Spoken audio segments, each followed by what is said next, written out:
NH-67 Badvel Nellore జాతీయ రహదారి నిర్మాణంలో భాగంగా తమ భూములను కోల్పోయామని వెంటనే తమకు నష్టపరిహారం చెల్లించాలని పొదలకూరు మండల భూ నిర్వాసితులు డిమాండ్ చేశారు. నెల్లూరు కలెక్టరేట్లో జరిగిన ప్రజా సమస్యల పరిష్కార వేదికలో వారు అధికారులకి అర్జీని అందజేశారు. అనంతరం రైతులు మీడియాతో మాట్లాడారు. ఉద్యానవన పంటలకు చెట్లు, బోరుబావులు, బిల్డింగ్లకు రావాల్సిన నష్టపరిహారం చెల్లింపుల్లో అధికారులు తీవ్ర జాప్యం చేస్తున్నారని ఆరోపించారు. దీని కారణంగా రైతులు తీవ్రంగా నష్టపోతున్నారని ఆవేదన వ్యక్తం చేశారు. ప్రభుత్వం వెంటనే స్పందించి తమకు న్యాయం చేయాలని డిమాండ్ చేశారు. రైతులు మేము మాకు NH-67 కంపల్సరీ అక్విజిషన్ కింద మా పొలాల్లో తీసుకున్నారు.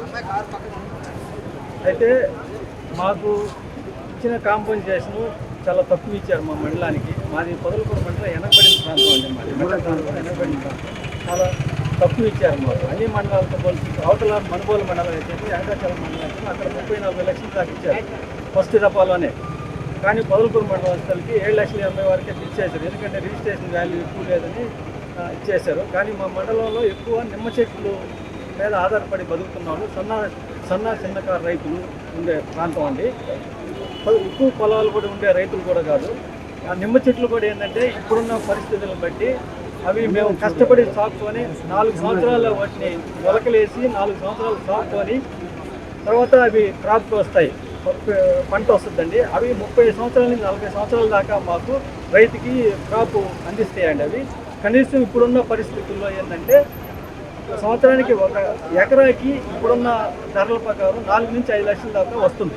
కానీ ఇప్పుడు ఏం చేశారంటే NH-67 వాళ్ళు పొలాలు తీసుకోవడంలో మాకున్న 2 ఎకరాలు 3 ఎకరాలకి వాళ్ళు తీసుకున్నారు. కొంత మధ్యలో వెళ్ళిపోతున్నాయి. మాకు మా ప్రియతమ నాయకులు సోమిరెడ్డి చంద్రమోహన్ రెడ్డి గారు కూడా మాకు అండగా నిలబడి ఉన్నారు. మా పొందలో రైతులందరూ కూడా ఒకసారి తీసుకొచ్చి కలెక్టర్ కాడ మీటింగ్ పెట్టి మా సమస్యలను కూడా ఆయన చెప్పాడు. మాకు ఆయన గట్టిగా అండగా నిలబడి ఉన్నాడు. మేము ఎప్పుడు పోయినా స్పందించి కలెక్టర్ గారికి చెప్తున్నారు. వాళ్ళు పొదలకూరు మండలం రైతులు, వెనకబడిన ప్రాంతం రైతులు, వాళ్ళు సన్న చిన్నకారు రైతులు, వాళ్ళు మీరు ఇచ్చిన రేటు సరిపోదు, వాళ్ళకి మీరు పెంచి ఇవ్వండి అని ఆయన మా తరఫున రికమెండేషన్ కూడా చేశాడండి. మేము ఎప్పుడు పోయినా స్పందించి కలెక్టర్ గారికి చెప్తున్నాడు. ఆయన చెప్పినప్పుడు మేము కలెక్టర్ని కలిసినాము అని చెప్పారు. అది ఆలోచిస్తామని చెప్పి కలెక్టర్ గారు చెప్పారు. కానీ ఇప్పుడు వరకు ఏ నిర్ణయం తీసుకోలేదు.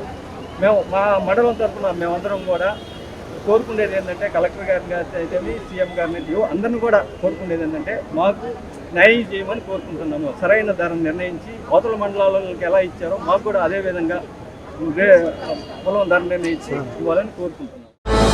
విశ్వసాయి ఎడ్యుకేషనల్ సొసైటీ వారి Vishwasai JEE topper programme NIT లేదా IITలో సీట్ సాధించడమే మీ లక్ష్యమైతే ఆ లక్ష్యాన్ని మీకు మరింత చేరువ చేస్తుంది Viswasai JEE stars elite batch. The salient features of JEE stars elite batch. కేవలం 36 మంది విద్యార్థులు కలిగిన లిమిటెడ్ బ్యాచ్ ద్వారా ప్రతి విద్యార్థి మీద ప్రత్యేకమైన శ్రద్ధ, ఎందరో విద్యార్థులని IIT ర్యాంకర్స్ గా మార్చిన మా అనుభవజ్ఞులైన ఉపాధ్యాయ బృందం, నిపుణులచే ప్రిపేర్ చేయబడిన విశ్వసాయి యూనిక్ స్టడీ మెటీరియల్ మరియు ప్రతి విద్యార్థికి ప్రత్యేకమైన doubt clearing sessions, maths, physics, కెమిస్ట్రీలలో 10,000కు పైగా ప్రాక్టీస్ ప్రాబ్లమ్స్ తో step by step solution, quick problem solving, revision booklet, full length JEE Advanced mock test. 2025-26 సంవత్సరానికి గాను విశ్వసాయి వారి జేఈఈ స్టార్స్ ఇలైట్ బ్యాచ్ లో చేరండి.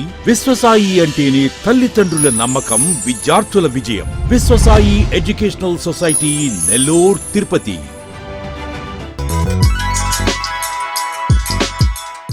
Hi Nilor, please subscribe to N3 TV.